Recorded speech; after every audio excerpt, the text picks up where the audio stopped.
Lisa Martinez held her plasma rifle tight as she watched the enemy ships appear in space outside the station windows.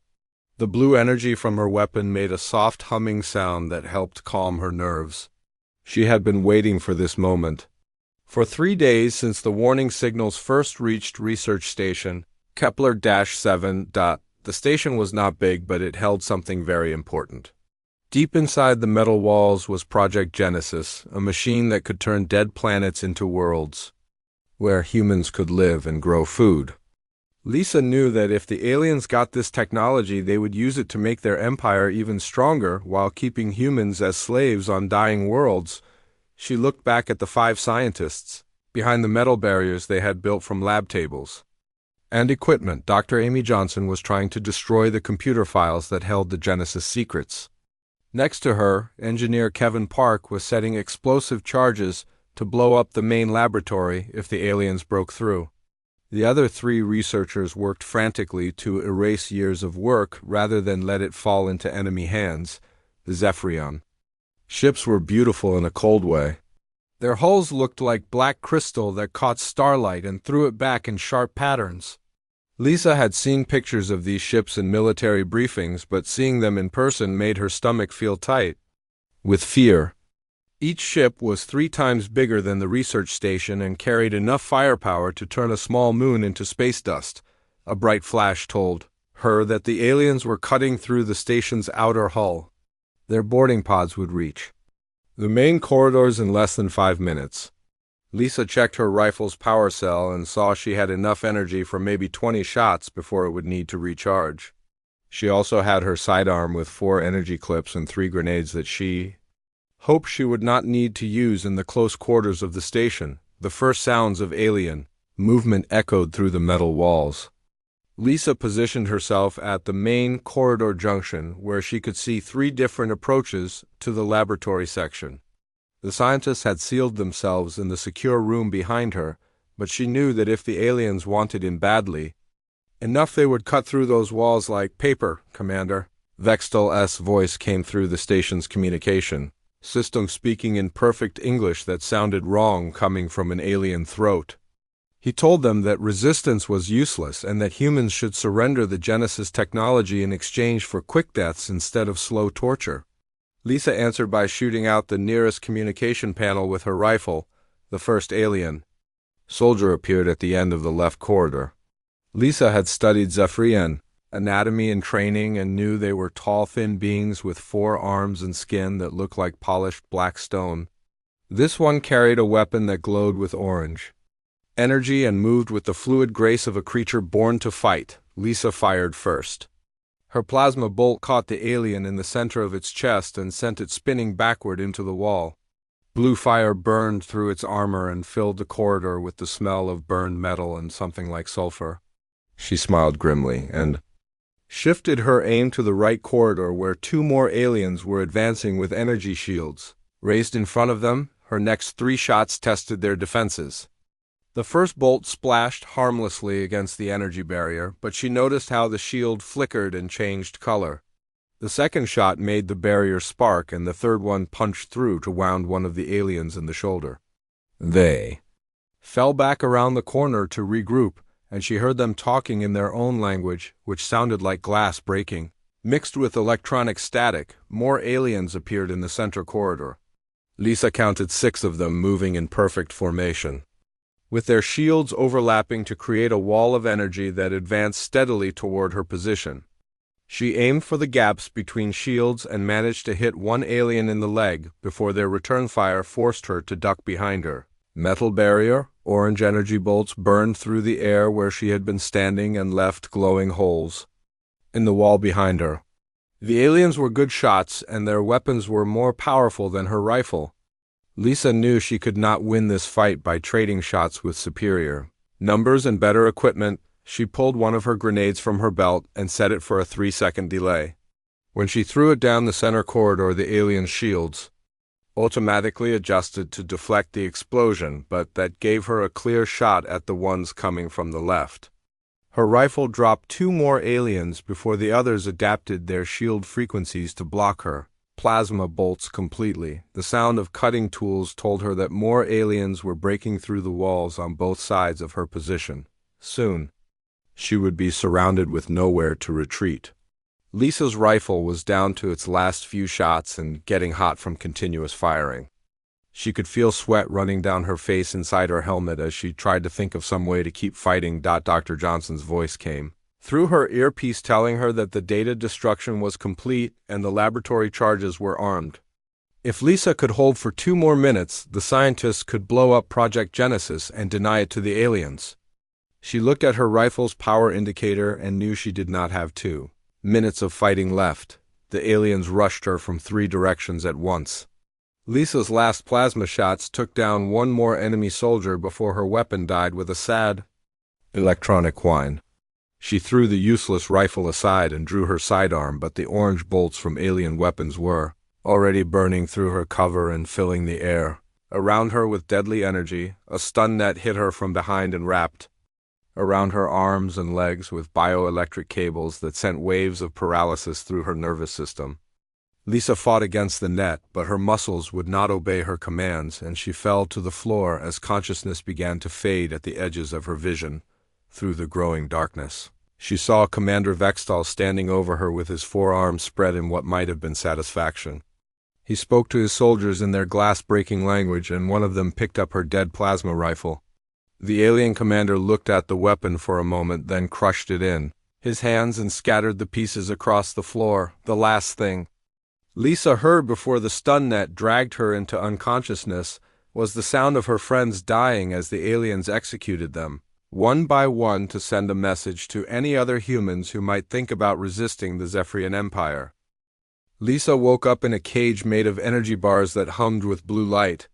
Her head felt like someone had filled it with broken glass, and her body ached from the stun net's bioelectric shock. She tried to sit up and immediately felt sick, but forced herself to stay conscious and look around at her new prison. The holding cell was big enough for 30 people, but currently held only 12 prisoners from different alien species. Lisa recognized some of them from military briefings about worlds the Zephyrians had conquered. There was a tall, blue-skinned woman from the Rigel system and 2 short, furry creatures that might have been from the mining colonies near Volf 359. Most of the prisoners sat quietly against the walls with the defeated look of people who had given up hope. A man with Asian features and tired eyes came over to help her sit up properly. He introduced himself as Dr. Kevin Park and explained that he had been captured 3 months ago when the aliens attacked Colony Gamma. Kevin was a xenobiologist who had been studying alien plant life when the Zephyrians arrived and killed most of the colonists. He had survived only because they wanted to question him about human terraforming techniques. Next to Kevin sat a woman in the torn remains of a military uniform. Lieutenant Amy Johnson had been demolitions expert for the Mars Defense Corps before her capture during a failed attempt to destroy a Zephyrian supply depot. She still wore her combat boots, but everything else had been taken away, including her weapons and even her belt buckle, which the aliens considered a potential tool. The 3 humans talked quietly while the other prisoners ignored them or listened, with expressions that showed they had heard too many escape plans that never worked. Kevin explained that the prison ship Darkstar held over 300 captives from 17 different star systems. The Zephyrians moved prisoners around the galaxy to prevent them from becoming too familiar with any one ship or station. Amy pointed to the blue energy bars that formed their cage and explained how they worked. The bars were not solid, but were made of concentrated force fields that would burn anything that touched them. The energy also disrupted most forms of technology, including electronic devices and even some types of metal. Prisoners had tried everything from digging to short-circuiting the power systems, but nothing had worked in the 5 years since. The Zephyrians had started using these cells. Lisa listened to everything they told her, but she was also studying the cell with the careful attention of someone trained to find weaknesses in enemy defenses. She noticed that the energy bars flickered slightly every few minutes and that the walls showed signs of previous repair work. The floor had small drains that connected to the ship's waste disposal system, and the ceiling held sensors that monitored air quality and prisoner health. The food came twice a day through a slot in one wall. It was a gray paste that tasted like nothing but contained all the nutrients needed to keep prisoners alive and healthy. Lisa ate her first meal slowly while watching how the delivery system worked. The slot opened automatically when sensors detected that a food tray was approaching, and closed again after exactly 30 seconds. During her second day in the cell, Lisa began to collect small items that other prisoners had thrown away or ignored. A thin piece of metal from a broken food tray caught her attention because it was flexible but strong. She found plastic fragments near the waste drain that had the right consistency to be shaped into tools. Even the gray food paste had interesting properties when it dried and hardened. Kevin and Amy watched with growing curiosity as Lisa gathered these materials and began to work on them during the long hours when most prisoners slept. She used her fingernails and teeth to shape the metal into a thin probe. The plastic pieces became small containers after she softened them with body heat and carefully molded them. She even saved some of the dried food paste because it could be dissolved with saliva to create a crude but effective adhesive. On her fourth day, Lisa had created a small collection of improvised tools that she kept hidden in her clothing. The metal probe could be used to test the energy bars safely by approaching them slowly until they began to glow brighter. The plastic containers held various substances she had extracted from the cell, including lubricant from the food delivery mechanism and conductive material scraped from damaged wall panels. The other prisoners began to take notice when Lisa demonstrated that her metal probe could detect the energy fluctuations in their cage. She had discovered that the bars powered down for exactly 1.7 seconds every 12 minutes during what appeared to be an automatic maintenance cycle.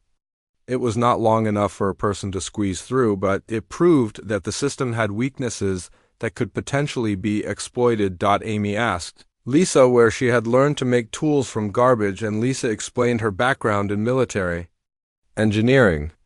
Every soldier was trained to survive behind enemy lines using only what they could find or improvise from local materials. The key was understanding that almost anything could be turned into a weapon or tool if you understood its properties and had enough patience to work with what you had instead of wishing for what you wanted. More prisoners began to gather around Lisa during her work sessions. The blue-skinned woman from Rigel turned out to be an engineer who offered insights about the ship's construction. One of the furry miners knew about metal fatigue and stress points from years of working in dangerous tunnels. Even prisoners who had seemed completely defeated began to contribute ideas and observations.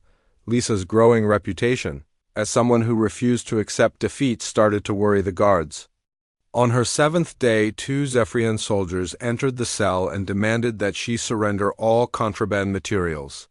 Lisa pretended to cooperate by handing over some obvious items, like the metal probe and plastic containers, but she had already hidden her most important tools and materials in places they would not think to search. The guards confiscated everything they found and moved Lisa to solitary confinement in a smaller cell with smoother walls and more sensors. They believed they had solved the problem by isolating her from other prisoners and removing her access to materials. The commanding officers were satisfied that they had eliminated the threat posed by one resourceful human who had been making the other prisoners restless with talk of escape plans. Lisa lay on the hard floor of her new cell and smiled in the darkness. The Zephyrians had made their first serious mistake by assuming that her tools were the source of her effectiveness. They had taken away her improvised devices, but they had not taken away her knowledge of how to make them.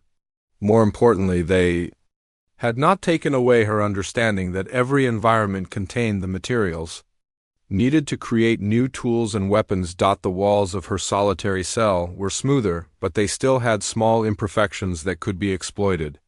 The waste disposal system was the same design as the larger cell, which meant she already knew how it worked. Even her new prison clothing was made of different materials that had different properties she could experiment with. As she began to plan her next moves, Lisa realized that the aliens had actually done her a favor by putting her in solitary confinement. Now she could work without being observed by other prisoners who might accidentally reveal her activities. She had time to think and plan without distractions. Most importantly, she could test the limits of her new environment without worrying about endangering other people. The Zephyrians thought they had neutralized the threat by taking away her weapons and isolating her from allies. They did not understand that for someone like Lisa Martinez, the real weapon had never been the plasma rifle they destroyed on the research station. Her real weapon was her refusal to accept defeat combined with the training and determination to turn any situation into an opportunity. In the darkness of her cell, Lisa began to work. The solitary confinement cell became Lisa's laboratory and workshop during the following weeks. Every morning she woke up and immediately began studying her environment with the systematic approach of an engineer solving a complex problem. The Zephyrians had given her exactly what she needed most, which was time to think and experiment without interruption. The waste disposal system fascinated her because it connected to the ship's main recycling network. By carefully examining the drain in her cell floor, Lisa discovered that it led to a processing chamber where different types of waste were separated and broken down into reusable materials. She began to save small amounts of various substances and test how they reacted with each other under different conditions. Her prison clothing was made of a synthetic fabric that became highly flammable when exposed to certain cleaning chemicals that came through the air recycling system.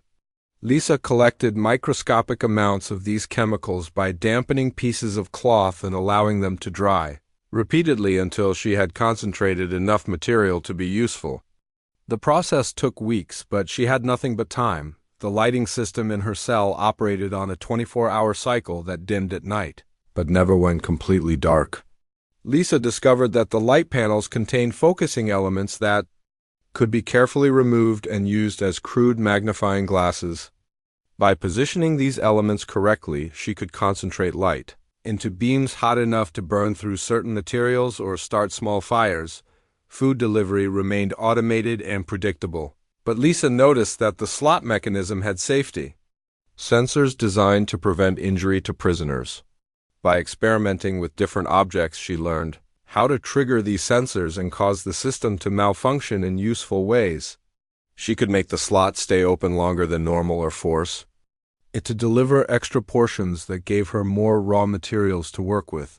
The most important discovery came when Lisa found that the wall panels were held in place by a type of adhesive that dissolved when exposed to a mixture of her saliva and residue from the cleaning chemicals. Working very slowly over many days, she managed to loosen one small panel, enough to access the space behind it. Inside, she found wiring and components that the ship's designers had never intended prisoners to reach. Lisa's engineering background helped her understand how these components worked and how they could be modified or repurposed. She did not try to damage anything important because that would bring immediate attention from security systems. Instead, she carefully removed small pieces that would not be missed and used them to create new tools and devices. Her first major success was a device that could detect energy patterns through metal walls. By combining wiring from behind the wall panel with elements from the lighting system, she created a sensor that let her map the electrical systems throughout her section of the ship. She learned the locations of power conduits and control circuits that might be vulnerable to sabotage. The second device was more ambitious. Lisa used components from the food delivery system along with materials she had synthesized from waste products to create a small transmitter. It could not send messages very far, but it could communicate with other electronic systems nearby and sometimes interfere with their normal operations. Testing these devices required extreme caution because the cell was monitored by multiple sensors that would detect any obvious electronic activity. Lisa had to learn the monitoring schedules and find moments when the sensors were cycling through routine checks. She also had to keep her devices small enough to hide completely and simple enough to assemble and disassemble quickly when necessary. After 2 months in solitary confinement, Lisa had accumulated a collection of improvised tools and devices that would have impressed professional saboteurs. She had cutting implements made from wall panel materials and focus elements from the lights. She had chemical compounds synthesized from cleaning supplies and waste products. She had electronic devices built from components that the Zephyrians never intended to be accessible to prisoners. More importantly, she had developed detailed knowledge of how the ship's systems worked and where their weaknesses could be found. Lisa knew which circuits controlled the lighting in different sections and which power conduits fed the artificial gravity generators. She had mapped the communication networks and identified the control nodes that managed life support throughout the ship. The opportunity to test her preparations came when the guards decided to move her to an interrogation chamber. Commander Vextal wanted to question her personally about human military capabilities and Project Genesis. 2 Zephyrian soldiers arrived at her cell with energy restraints and orders to escort her through several sections of the ship to reach the interrogation facility. Lisa appeared to cooperate completely as the guards secured the restraints around her wrists and activated the energy field that would prevent her from moving quickly or attempting to escape. They led her out of the solitary confinement area and into the main corridor that connected different sections of the ship. This was exactly what she had been hoping for because it gave her access to areas she had only been able to study. Through her improvised sensors, the first guard walked ahead of her while the second followed behind as they made their way toward the interrogation section.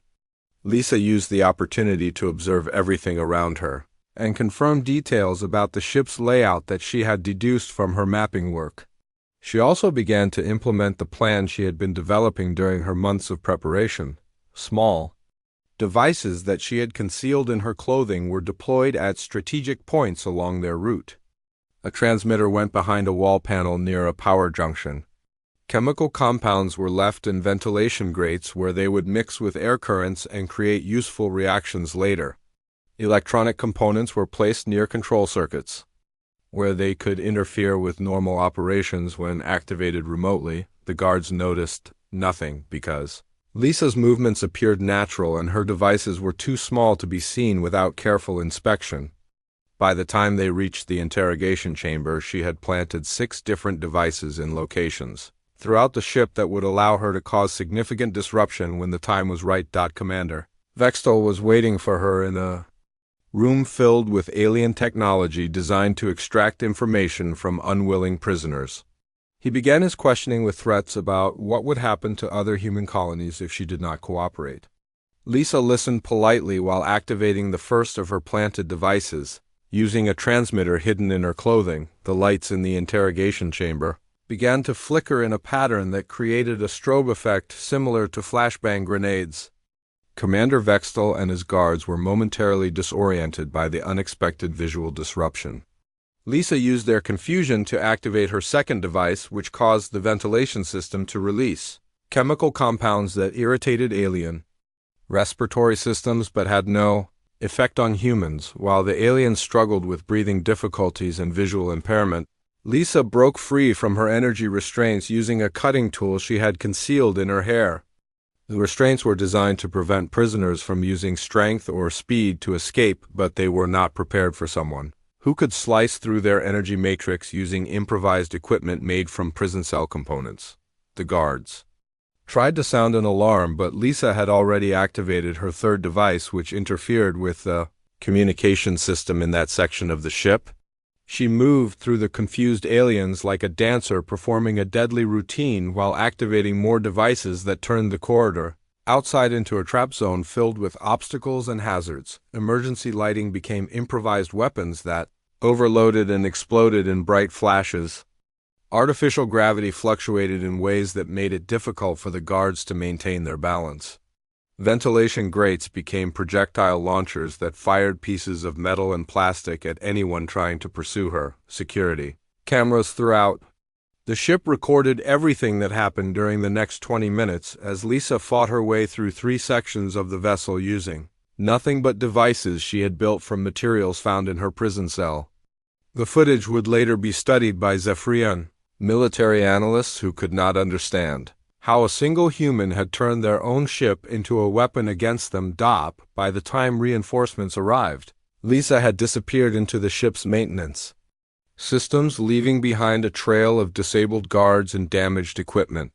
More importantly, she had proven that taking away her weapons had not made her helpless. Instead, it had forced her to become something much more dangerous than any soldier. With a rifle dot, she had become a human who could turn any environment into an arsenal. Security footage of Lisa's escape spread through the Zephyrian fleet faster than official reports could contain it. Ship commanders who had never seen a human do anything more threatening than beg for mercy found themselves watching recordings of a single prisoner turning advanced alien technology into weapons.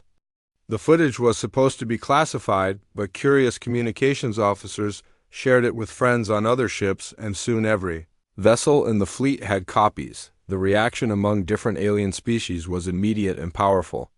On the agricultural world of Kepler-12, a group of human farmers led by Ben White saw the recordings when a sympathetic alien smuggler brought them copies.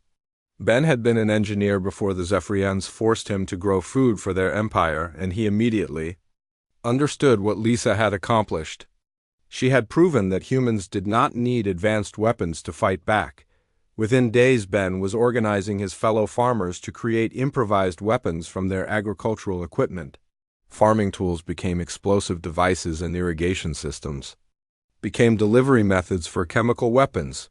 The Zephyrians had left the farmers alone because they needed food production to continue, but they had not considered that people who understood machines and chemistry could easily turn peaceful equipment into instruments of war. On the mining station at Proxima 7, manager Carol Davis received the recordings through a different route. A captured Zephyrian datapad had been smuggled to the human workers by someone in the alien communication section who was secretly sympathetic to the resistance.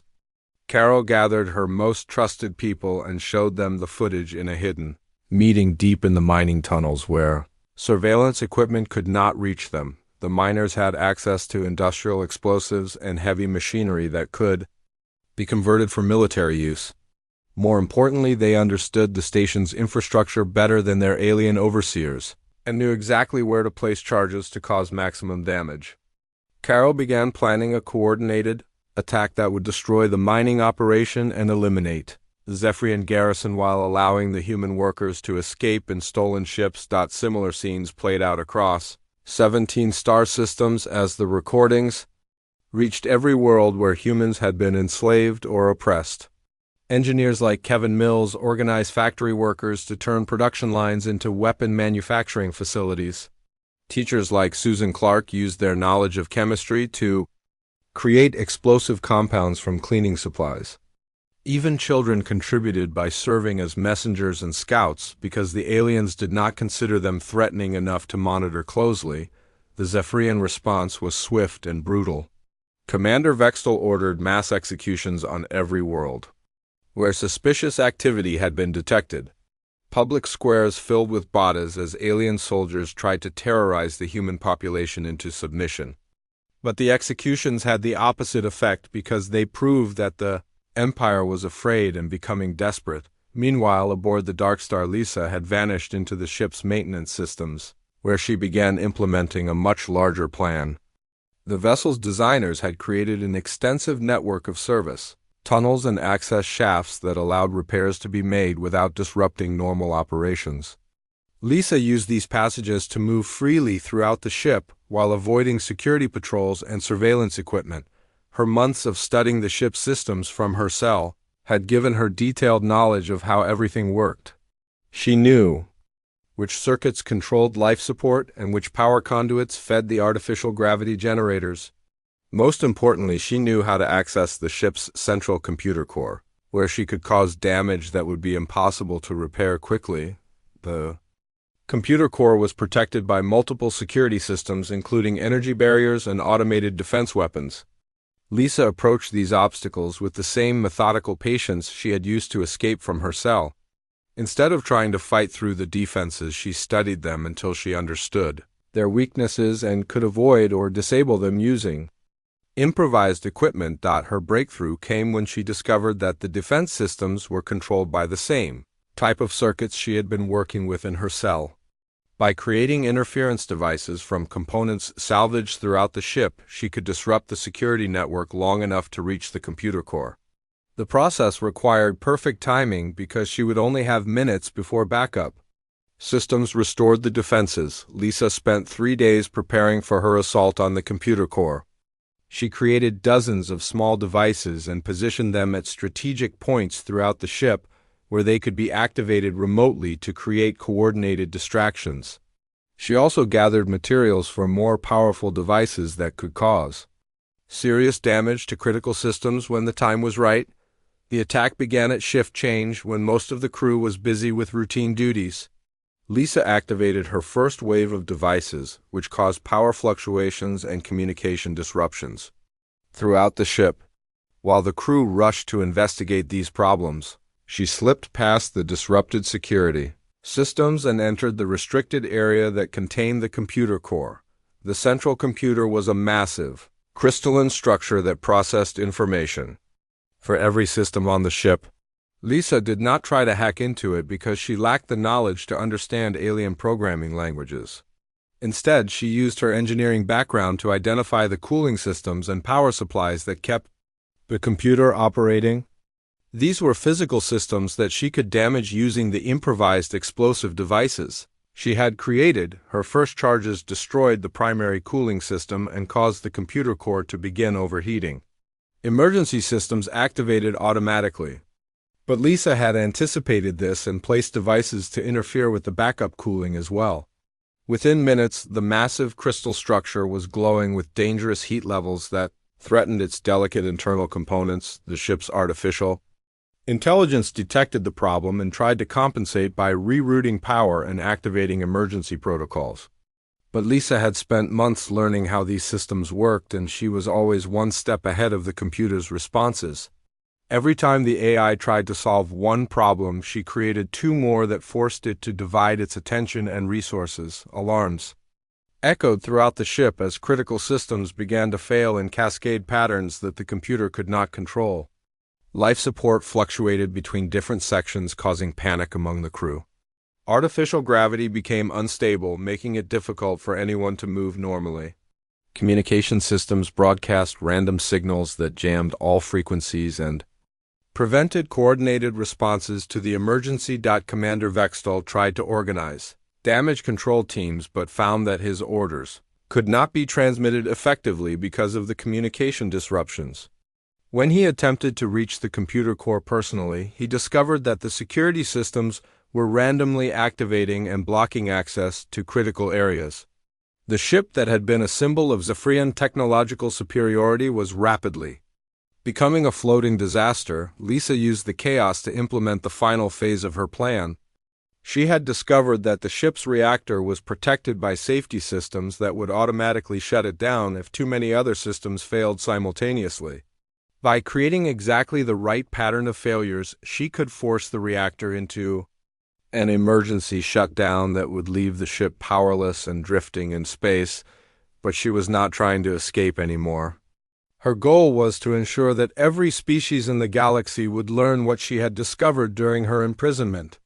The Zephyrians were not invincible, and their technology could be turned against them by anyone with enough determination and creativity. She wanted this lesson to spread to every enslaved world and every conquered species. As the ship's reactor began its shutdown sequence, Lisa made her way to the main communication array. Using components she had gathered throughout the ship, she created a powerful transmitter that could broadcast on all frequencies to every vessel within range. Her message was simple, but it would change everything. She told every enslaved being in the galaxy that they did not need superior weapons or advanced technology to fight back. They just needed to remember that their oppressors had made the same mistake that humans always exploited.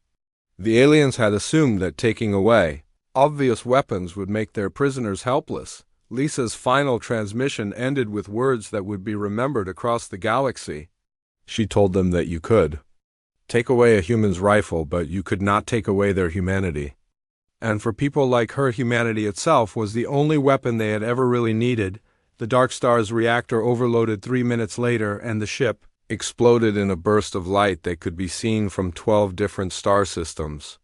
But the message had already been sent and copied, and transmitted to every corner of the galaxy where beings dreamed of freedom. The cascade had begun.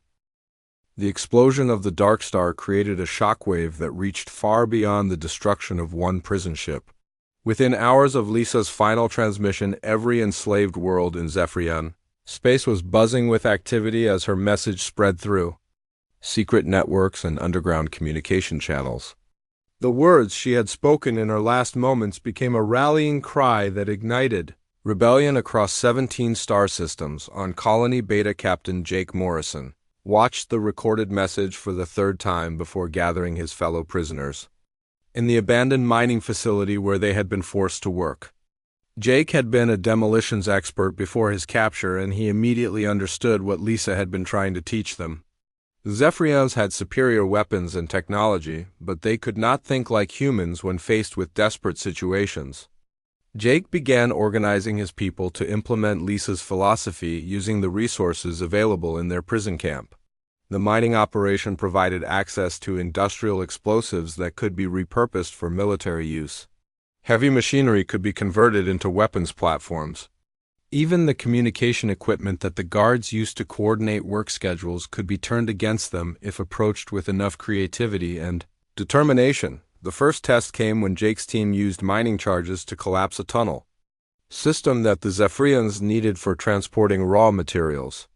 The explosion looked like an accident caused by unstable rock formations, but it was actually the result of careful planning that took advantage of the aliens' incomplete understanding of human engineering techniques. The guards investigated the incident but found no evidence of sabotage because Jake had used methods that appeared completely natural. Meanwhile, on the orbital platform above Kepler 9 engineer Lisa, Chion coordinated a resistance network that spanned 12 different star systems. She had been captured while trying to defend a terraforming station, but her knowledge of communication technology made her invaluable to the growing rebellion. Using salvaged equipment and improvised transmitters, she established contact between isolated groups of human prisoners and helped them coordinate their activities. Lisa Chion's network became the backbone of a communication system that the Zephyrians could not detect or understand. Messages were disguised as routine maintenance reports and hidden in the background static of normal transmissions. Resistance cells on different worlds could share information about guard schedules and security weaknesses without alerting their captors to the growing threat. The aliens tried to respond to the increasing incidents by implementing stricter security measures and conducting random searches for contraband materials. But every new restriction simply provided the human prisoners with additional challenges to overcome using Lisa Martinez's approach. Security scanners became sources of electronic components. Increased surveillance created opportunities to study guard patterns more carefully. Even punishment details in isolated areas gave prisoners access to new materials and environments they could exploit. The Zephyrian Empire had been built on the assumption that technological superiority would guarantee permanent control over conquered populations. Their military doctrine emphasized overwhelming firepower and advanced equipment rather than adaptability and creative thinking. When faced with enemies who refused to fight conventional battles, their response was always to apply more technology and stricter controls. This approach worked against most species they had conquered because other aliens tried to match Zephyrian technology with inferior versions of the same weapons and tactics. But humans approached the problem from a completely different direction by abandoning the attempt to compete technologically and instead focusing on what their captors could not replicate or predict. Commander Vextal had survived the destruction of the Dark Star by being aboard another vessel when Lisa caused the reactor overload. He was now tasked with investigating the growing rebellion and developing countermeasures that could stop the spread of human resistance techniques. But every security briefing brought reports of new incidents that made no sense according to traditional military analysis. A mining station Omega-7. Human workers had somehow turned the artificial gravity generators into weapons that crushed a Zephyrian patrol. The investigation found no evidence of external devices or modified equipment. On agricultural world Delta 3, farmers had created explosive compounds from fertilizer and cleaning supplies that destroyed a communication relay. The materials were all standard items that had been available in the farming Complex for years, most disturbing were reports from different star systems describing identical resistance techniques being used by prisoners who had no apparent contact with each other. Humans on widely separated worlds were independently developing the same approaches to turning everyday materials into communication devices. It suggested that Lisa Martinez had not just taught specific techniques, but had shared a way of thinking that could be applied to any situation. The breaking point came when resistance activities reached critical mass across too many worlds for the Empire to control simultaneously. The Zephyrians had sufficient military force to crush any single rebellion, but they could not fight coordinated uprisings on dozens of planets while maintaining their normal operations. Their resources were stretched beyond capacity as they tried to respond to threats that seemed to multiply faster than they could be eliminated. The final blow was delivered by a coordinated attack that used Lisa's Cascade protocol on a galactic scale. At precisely the same moment, human resistance cells on 47 different worlds implemented simultaneous operations designed to overload Zephyrian response capabilities. Communication networks were disrupted by improvised transmitters. Power grids failed due to carefully placed explosive charges. Transportation systems ground to a halt when key components were sabotaged using techniques that appeared completely random but were actually precisely coordinated. The Empire's command structure collapsed under the weight of trying to process too many emergency situations at once. Ship commanders received contradictory orders from different sources. Supply lines were disrupted by attacks that seemed to anticipate their countermeasures. Most importantly, the Zephyrian military discovered that their technological advantages meant nothing when fighting enemies who could turn any environment into a battlefield, using materials that were impossible to control or eliminate. Within 6 months of Lisa's final transmission, the Zephyrian Empire had effectively ceased to exist as a galactic power. Some isolated outposts continued to resist, but they were cut off from support and gradually overwhelmed by local populations that had learned to fight using human methods. The survivors who attempted to negotiate surrender found themselves dealing with former slaves who had very clear memories of how they had been treated. The human colonies that emerged from the wreckage of the Empire established new principles for interstellar relations based on the lessons Lisa Martinez had died to teach. Military academies throughout human space began teaching courses in improvised warfare and adaptive engineering.